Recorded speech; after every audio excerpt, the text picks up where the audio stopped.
The first gay teenager in a Disney movie is hitting the big screen soon.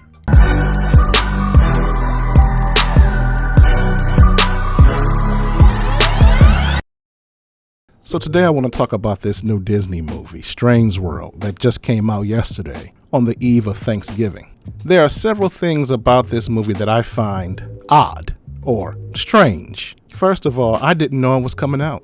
And the reason why that's significant is because I go to the movies all the time, yet I have not seen one trailer for this film. The only reason I know about it is because I've seen a series of news reports talking about the fact that it is Disney's first film with a gay lead character. So this past Monday was the first time I'd ever heard of it. So it seems to me Disney isn't too enthusiastic about it. They're not really pushing it. So the movie was released yesterday, Wednesday, the day before Thanksgiving, just 2 weeks after the release of Black Panther: Wakanda Forever. And the reason why that's significant is because movie studios don't like to split the box office. They don't like to have two of their movies too close to each other because they don't want one film to undercut the profits of the other. So it's strange that they would release this movie in the shadow of Black Panther: Wakanda Forever. I also find it odd that they don't mention any of the gay stuff in the trailers. And I've watched about 4 or 5 of the trailers, and not once did I see any reference to that. Now, that's odd because this is a children's movie. So it's almost like Disney doesn't want the parents to know what this film is about or what this film features. So I gotta ask the question, why is Disney doing that? Why are they releasing a poorly marketed film featuring a gay lead character, the first time that they've ever done that, with no mention of the character's sexual preference in the promos? And on the eve of Thanksgiving in the shadow of another one of their properties. I think the reason is the corporate arm of Disney does not believe in this film. I honestly believe they don't like all the alternative lifestyle stuff. Now, when I say the executive arm, I mean the top executives and the shareholders and board members and all of those white-collar suit types.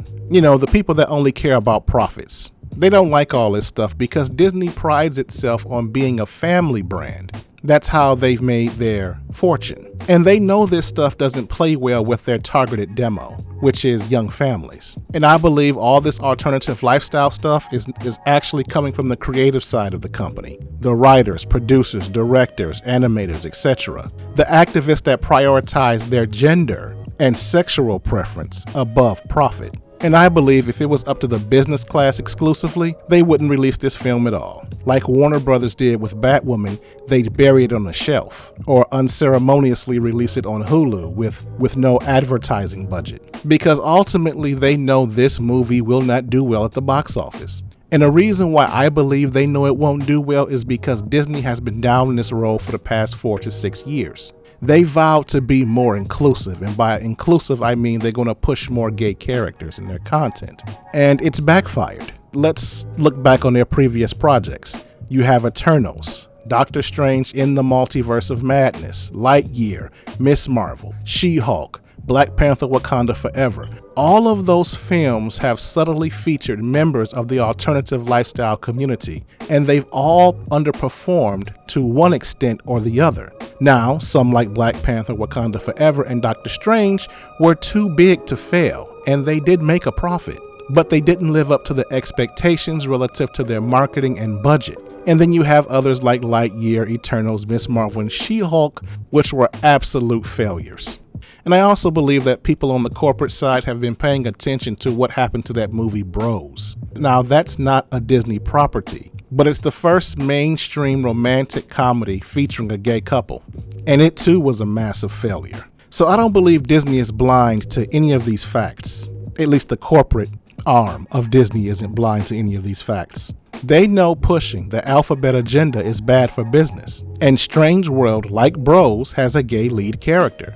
And I'm sure, based on their focus group tests and internal data, that they know this movie will fail. So they've pulled back as much as they can by limiting the marketing and not mentioning the gay stuff in the trailers. Now, the reason I believe they're doing it that way instead of just canceling the project is because the company is politically compromised. Disney is riddled with activists. And a great example I will give is what happened with the movie Lightyear. If you remember the controversy, there is a lesbian kiss in the movie. And the executive side of Disney, knowing this is a family film, wanted to pull that out.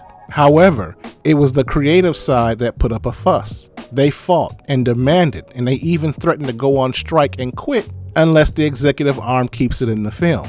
And they caved, of course, kept it in the film, and it tanked. And I think that the same thing is at play here. The creative side wants this film released, corporate doesn't, but corporate, in an attempt to keep them happy, is following through with their demands, but in the least way possible. They just want to keep the peace. Another issue that raises my interest regarding this film is the lead character that is reportedly gay is black.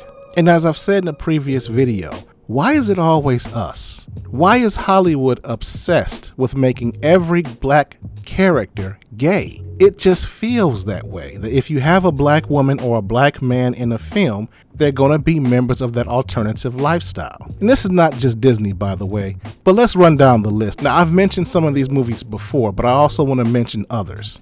So you have Wakanda Forever, Lightyear, Eternals, Watchmen, Lovecraft Country, House of the Dragon, Moonlight, Empire, Jurassic World Dominion, Thor Ragnarok, Bel Air, and now you have Strange World. And all of these movies have come out within the last few years. Now, there are many theories as to why this is happening. I think one in particular is these Hollywood studios want to check a box. You see, Hollywood nowadays is all about representation, and having a black or gay character counts as one check, but if you have a black and gay character, that counts as two. And that benefits them when you talk about the Academy Awards, because now diversity is one of the templates or one of the things they look for in nominating films. And I also believe, and I haven't looked into this myself, but I've been told that there's some tax benefits and financial funding that comes with having more inclusion within movies. So these studios are incentivized to have gay characters, but not just any type of gay characters, black gay characters. So you have those theories. Now, my personal theory for that is because black people set the trend in America. Whatever we do, the rest of the nation wants to copy. They jack our music, fashion, style, even our look. That's where we get the expression of being a culture vulture or racial appropriation. That's where all that comes from. Now, they may not want to be us, but they definitely want to emulate us. And so the thinking is, hey, if we can get people of thinking of gay when they think of black culture, then maybe our culture will be accepted too. Now, I'm not going to go much deeper than that. That's just my own personal theory as to why I believe they love creating and using gay black characters. As for the movie itself, I won't be reviewing it. As much as I complain about the agenda, I actually can tolerate it if it's in a good movie or television show and it's integral to the plot. Here's what I mean. Take House of the Dragon. I don't want to give too much away for those that haven't seen it, but there is a gay relationship, but it's not just thrown in there for the sake of representation. It's thrown in there because you can't tell the story without it. And so for that reason, I can tolerate it. Now, just oppose that to those two Dora Milaje warriors you had in Black Panther Wakanda Forever. They served no purpose. Their presence wasn't integral to the plot. They were just put in there for the sake of diversity. But getting back to my point, if the project is good, I can deal with the agenda. But this movie looks terrible. And quite frankly, I have had my fill of these CGI children's movies. As a matter of fact, the last one I saw was probably Kung Fu Panda 3, which I enjoyed. I highly recommend that movie. But anyway, getting back to Strange World, the only reason I'm talking about it is because I thought the circumstances surrounding its release and what the movie is actually about is interesting. So if you like this video, please give it a like and leave a comment in the comments section and share the link on your social media platforms.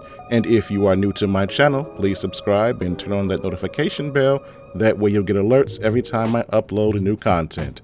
This is the Laymans Journal. Thanks for stopping by. I'm out.